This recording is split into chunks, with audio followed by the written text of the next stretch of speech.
আমার যখন বিয়ে হয় তখন আমার হাজব্যান্ড ধর্মকর্ম অতটা একটা বেশি পছন্দ করতো না, বা ভগবানকে কেন ডাকতে হবে এই মূল কথাটা অর্থটাই হয়তো সে জানতো না। তবে আমি কতটা ভগবানকে বিশ্বাস করে ভালোবাসি তা জানি না, তবে চেষ্টা করতাম। তার স্ত্রী হয়ে যায়, কিন্তু তার জীবনের ভালো মন্দের দায়িত্বটা তো আমার কাছে আসে, তাই না? আমি সবসময় চেষ্টা করতে থাকি তাকে কিছু ধর্মীয় বিশ্বাস শোনানোর বা তার ভগবানের কিছু কর্ম করার জন্য। তার কোনোভাবেই সেটার প্রতি আগ্রহ ছিল না। চেষ্টা করেছি, মন্দিরে নিয়ে বসেছি, কোনো কিছু খাওয়ার পূর্বে সবটা ভগবানকে অর্পণ করেছি, তাকে দেখিয়ে দেখিয়ে করেছি। আর তাকে এতটা ভালোবেসে সুন্দর করে বলে তাকে আমার কাজে সাহায্য করতে বলেছি, চার্জ করে নয়, অভিযোগ করে নয়, ভালোবাসার সহিত।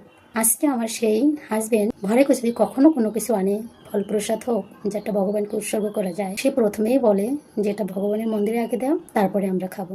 ঘুমাতে গেলেও ভগবানকে স্মরণ করে, কর্মস্থলে গেলেও ভগবানকে স্মরণ করে, বিপদে পড়লেও ভগবানকে স্মরণ করে। আমি যেই স্বামীটা পেয়েছিলাম, আমার স্বামী ঠিকই আছে, কিন্তু তার ভিতরে সেই রীতিনীতিগুলো পুরোটাই পাল্টে গেছে। আমার বিশ্বাস ছিল ভগবান হয়তো তাকে একদিন আমার মতো করে দেবে।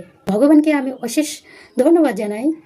ভগবান পরম করুণাময় আমার এই কথাটি শুনেছে। আমি সবসময় একটা জিনিসই চাইতাম, হে প্রভু, বিয়ের পরে মেয়েদের জীবন একটাই হয়, স্বামীর সংসার। সেখানে যদি সেই স্বামী আমার সঙ্গ না দেয়, জীবনযাত্রার সঙ্গী না হয়, তাহলে আমি গন্তব্যে পৌঁছাতে পারবো না।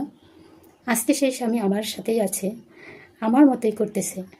এখানে আমার কোনো কিছুই না, ওই পরম করুণাময়ের সব দয়া।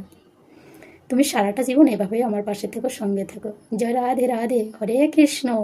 কৃষ্ণ নাম বড়ই মধুর।